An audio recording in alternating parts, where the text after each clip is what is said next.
दोस्तों आपको हमारी ऐप विष्णु इकोनॉमिक्स स्कूल पर इकोनॉमिक्स से रिलेटेड 250 कोर्सेज मिलेंगे जो कि डिफरेंट यूनिवर्सिटी के इकोनॉमिक्स ऑनर्स और एम इकोनॉमिक्स के कोर्स सिलेबस के अकॉर्डिंग है। इसके अलावा यूजीसी नेट का सिलेबस हम आप बच्चों को प्रोवाइड कराते हैं, यूपीएससी इकोनॉमिक्स ऑप्शनल का, इंडियन इकोनॉमिक्स सर्विसेज के। इसके अलावा डिफरेंट स्टेट बोर्ड में पीजीडी इकोनॉमिक्स की जो वैकेंसी निकलती है उनके भी हम सिलेबस प्रोवाइड कराते हैं। तो ये सारे के सारे कोर्स आपको हमारी ऐप विष्णु इकोनॉमिक्स स्कूल में मिलेंगे। दोस्तों इकोनॉमिक्स में बहुत ही इंपॉर्टेंट टॉपिक है कुजनेट वक्र का।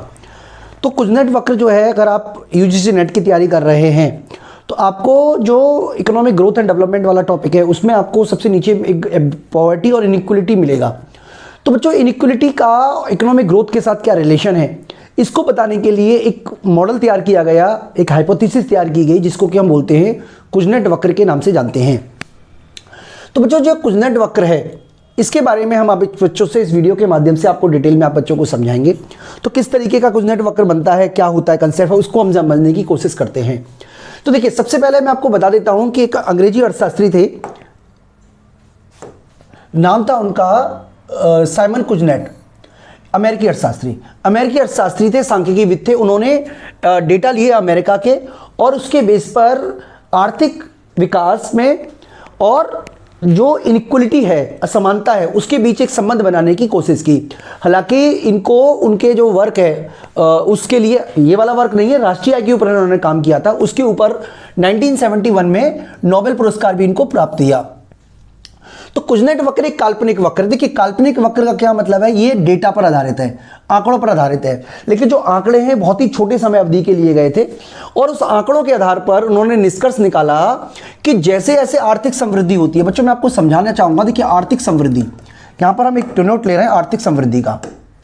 आर्थिक समृद्धि, तो आर्थिक समृद्धि को किसको डिनोट करता है, आर्थिक समृद्धि जो है वो डिनोट करता है प्रति व्यक्ति आय के माध्यम से, प्रति व्यक्ति आय। यानी कि हम ये मान के चल रहे हैं कि एक देश जैसे जैसे आर्थिक समृद्धि होती है वहां पर प्रति व्यक्ति आय बढ़ती है, लेकिन जैसे जैसे प्रति व्यक्ति आय बढ़ती है जो असमानता है, असमानता पहले बढ़ती है और फिर एक समय पे अधिकतम हो जाती है और उसके बाद गिरना शुरू कर देती है। इसीलिए इसको हम ट्रिगर डाउन सिद्धांत भी कहते हैं। ट्रिगर डाउन का मतलब है कि एक मैक्सिमम पॉइंट पर पहुंचने के बाद, इस पॉइंट पर पहुंचने के बाद धीरे धीरे घटना शुरू कर देगी। तो इसका मतलब क्या हुआ कि आर्थिक समृद्धि या आप कह सकते हो प्रति व्यक्ति आय के साथ साथ असमानता पहले बढ़ती है, फिर अधिकतम बिंदु के होने के बाद गिरना शुरू कर देगी। तो मैं डायग्राम के थ्रू अगर आपको समझाऊं तो यहां पर हम लिख देते हैं प्रति व्यक्ति आय, प्रति व्यक्ति आय, और यहां पे हम लिख देते हैं आर्थिक असमानता, आर्थिक असमानता।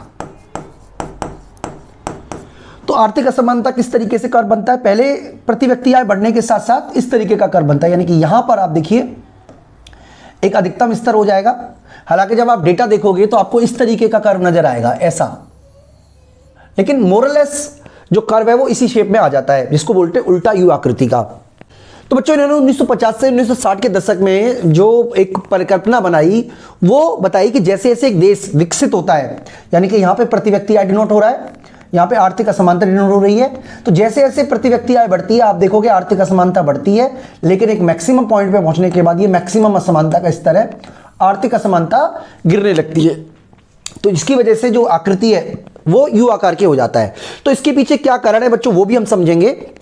देखिए कारण की बात करें तो सबसे पहले पैसा, मैं आपको समझाने की कोशिश करता हूं, एक ब्लैंक ले लेता हूं मैं पुरानी तरह। देखिए सबसे पहले मान लीजिए हम एक एग्जांपल लेके चल रहे हैं। मान लीजिए सपोज कीजिए कुछ लोग हैं जिनके पास पैसा है, मान लीजिए ये पैसे वाले लोग हैं।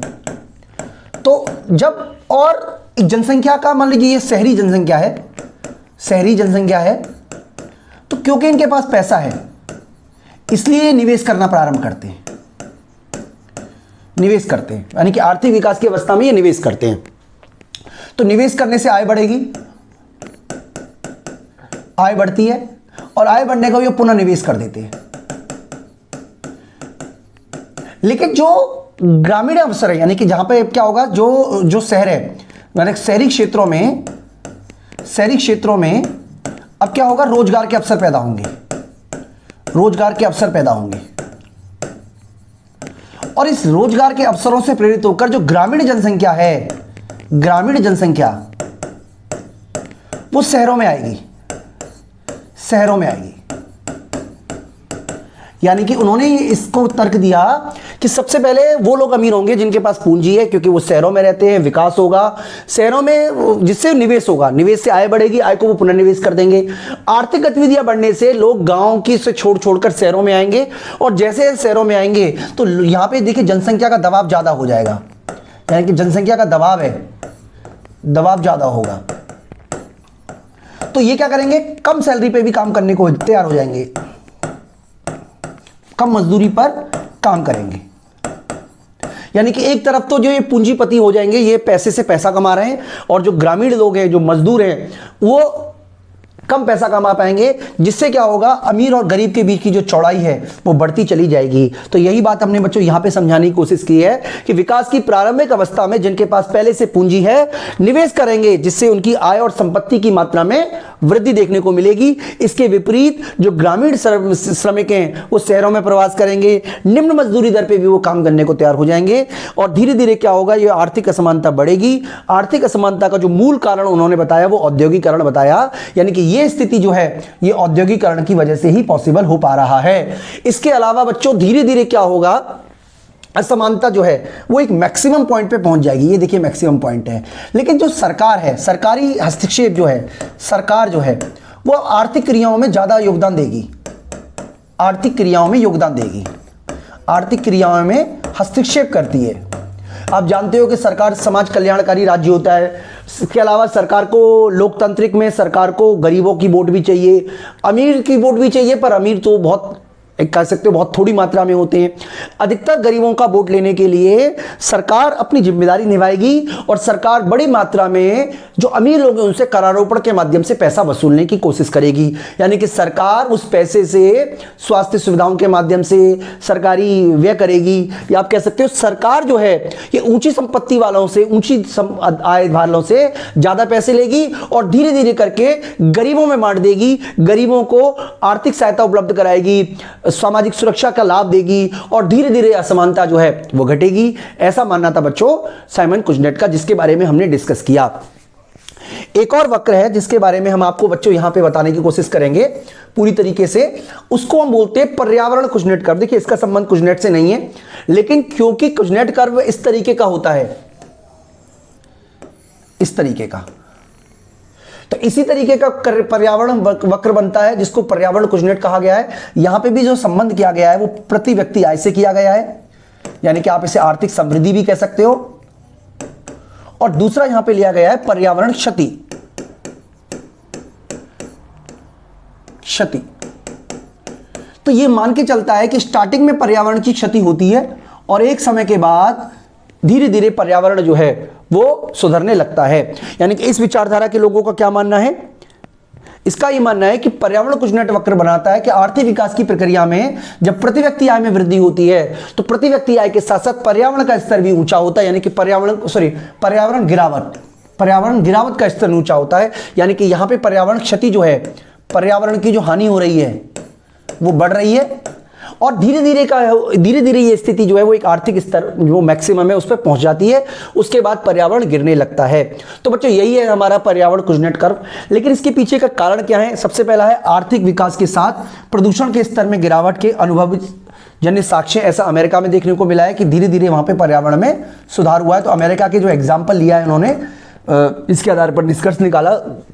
इसके अलावा जब लोगों के पास अतिरिक्त आय आती है, अतिरिक्त आय का मतलब एक्स्ट्रा पैसा आ जाएगा, तो लोग जो है वो पर्यावरण मतलब लोग पार्क में की इच्छा रखेंगे, लोग पेड़ लगाने की इच्छा रखेंगे, क्योंकि उनके पास पैसा आ गया है। ये इसकी वजह उन्होंने बताई। इसके अलावा बच्चों उन्नत तकनीक, देखिए पहले कार के अंदर आप यूज़ करते थे, अब आप BS6 तकनीक आ गई है, यानी कि कम जो पर्यावरण को हानि पहुंचाए। यानी कि ये तर्क के, इसका जो तर्क दिया है वो ये दिया है कि जैसे जैसे एक देश विकास करता है, लोग अच्छी तकनीक का प्रयोग करना शुरू कर देते हैं, बेटर टेक्नोलॉजी का प्रयोग करना शुरू कर देते हैं। इसके अलावा जीवन स्तर पर लोग अधिक ध्यान देते हैं। जीवन स्तर में पर्यावरण भी शामिल है, क्योंकि आय का स्तर बढ़ गया ना। देखिए यहाँ पे तो आदमी भूखा है, और भूखे आदमी को पर्यावरण कुछ समझ में नहीं आता। देखिए अगर उसको मतलब अगर आप सर्दी विंटर का मौसम है, तो अगर उसको लकड़ी जलाने से ताप मिल रहा है, गर्मी मिल रही है, तो वो लकड़ी जलाएगा, क्योंकि उसके पास हीटर है ही नहीं। तो जब हीटर नहीं है तो उस व्यक्ति को क्या समझाओगे कि लकड़ी जलाने से पर्यावरण प्रदूषित होता है? भाई उसको टेम्परेचर चाहिए, गर्म टेम्परेचर चाहिए, तो उसको ये सब बातें समझ में नहीं आएंगी। समझने के लिए क्या जरूरी है? जिसका लेवल ऊंचा हो जाए उसको आप समझा सकते हो कि भाई लकड़ी मत जलाओ, आप हीटर जला सकते हो। तो ये सब बातें आपको समझनी है। इसके अलावा बच्चों जो ऊर्जा है, ऊर्जा के लोग नवीनतम स्रोतों पर चले जाते हैं। आप कह सकते हो जो पर्यावरण है, तापीय ऊर्जा है जो कोयले से बनती है, वो बहुत प्रदूषण फैलाती है। लेकिन धीरे धीरे लोग क्या करते हैं, बिजली की तरफ चले जाते हैं, खासतौर पे जो परमाणु से बनती है। इसके अलावा सौर ऊर्जा की तरफ चले जाते हैं। तो ये जो उन्नत तकनीक है उसकी तरफ चले जाते हैं। इसके अलावा सेवा क्षेत्र का विकास होता है। देखिए ये जो क्षेत्र है, ये वाला, ये औद्योगिकरण से पूर्व का क्षेत्र है, औद्योगिकरण से पूर्व का।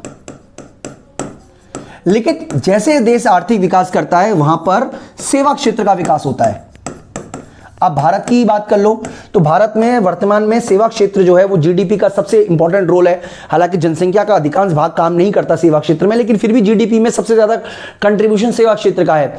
इसी तरीके से बहुत सारे देश ऐसे हैं जो विकसित हो चुके हैं, वहां पर अब जनसंख्या औद्योगिकरण की, औद्योगिक क्षेत्र में कम, और जो सेवा क्षेत्र है वहां पर ज्यादा लगी हुई है। तो ये तर्क के द्वारा भी समझाया गया है। इसके अलावा बच्चों सरकार की भी इंपॉर्टेंट रोल होता है। सरकार भी समय समय पर इस तरीके के प्रोविजंस बताती है ताकि जो पर्यावरण है उसकी हानि कम से कम हो। तो ये सारे के सारे पॉइंट है बच्चों जो आपको समझने पड़ेंगे। तो इस तरीके का कर्व है, ये हमने आपको बता दिया। औद्योगिकरण से पहले की स्थिति है, यहाँ पे औद्योगिकरण की स्थिति है, और ये धीरे धीरे सेवा क्षेत्र का विस्तार होता है। यानी कि जब तक औद्योगिकरण की स्थिति बनेगी, पूरी तरीके से औद्योगिकरण नहीं होता, तब तक ये जो है ना पर्यावरण की दूषितनेस बढ़ेगी, लेकिन धीरे धीरे ये पर्यावरण की जो हानि है वो घटना शुरू हो जाएगी। तो बच्चों ये है पूरा का पूरा संबंध, जहां पे हमने जीडीपी पर कैपिटा में और एनवायरमेंटल डिग्रेडेशन में रिलेशन को बताने की कोशिश की है।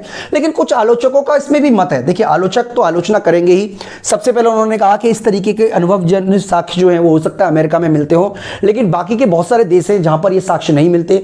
वहां पर लगातार आप देखिए विकास हो रहा है, लेकिन पर्यावरण की हानि जो है वो हो रही है। पर्यावरण का जो नुकसान है, अब दिल्ली में याद देखिए हर साल वही समस्या आती है, हर साल पॉल्यूशन आता है। दिल्ली एनसीआर के एरिया में अब चाहे उसे पराली की वजह कहो, चाहे आप ये कहो कि कारें बहुत ज़्यादा चलती हैं, औद्योगिक बहुत है, लेकिन ओवरऑल इसका सामना हम सब व्यक्तियों को करना पड़ता है।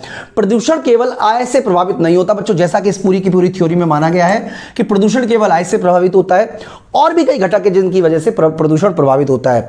इसके अलावा बच्चों एक देश हो सकता है प्रदूषण के स्तर को घटा ले, लेकिन वैश्विक प्रदूषण है। आज आप देखिए ग्लोबल वार्मिंग किसी भारत की समस्या नहीं है, किसी एक देश की समस्या नहीं है, पूरे विश्व की समस्या है ग्लोबल वार्मिंग। तो यहां पर केवल यह कह देना कि एक देश अपना प्रदूषण का स्तर घटा लेगा, इससे वैश्विक प्रदूषण के स्तर में कमी नहीं आएगी। इसके अलावा वृद्धि से संसाधनों का अत्यधिक उपयोग होता है, यानी कि जैसे जैसे आर्थिक विकास होता है, जो संसाधन है उनका आप कह सकते हो ज्यादा प्रयोग होता है, और संसाधन सीमित मात्रा में है। इसके अलावा उच्चतम सकल घरेलू उत्पादन वाले देशों में CO2 उत्सर्जन का स्तर भी ऊंचा है। तो ये भी हमें समझना पड़ेगा कि जहां पर जैसे आप अमेरिका की बात करो तो अमेरिका में जो CO2 है, कार्बन उत्सर्जन, वो सबसे ज्यादा है, काफी ज्यादा है। तो ये कह देना। इसके अलावा बच्चों ये जो विकसित देश हैं, इन्होंने अपना औद्योगिकरण को कम किया है, लेकिन ये खरीदते तो विदेशों से फिर भी सामान है। हो सकता है उनके देश में प्रदूषण कम हो गया हो, लेकिन क्योंकि हम विश्व से जुड़े हुए हैं, क्योंकि हम एक तरीके से आप कह सकते हो कि पूरा संसार ही हमारा है, क्योंकि विदेशों में जो होगा उसका इंपैक्ट हम पे पड़ेगा। तो इस तरीके से हम देखें तो ओवरऑल आप इस पूरे के पूरे सिद्धांत की आलोचना की गई है बच्चों। तो ये दो टॉपिक मैंने आपको कवर किए। मैं उम्मीद करता हूं आपको अच्छी तरीके से कंसेप्ट समझ में आ गया होगा बच्चों। इस वीडियो में इतना ही। Thank you.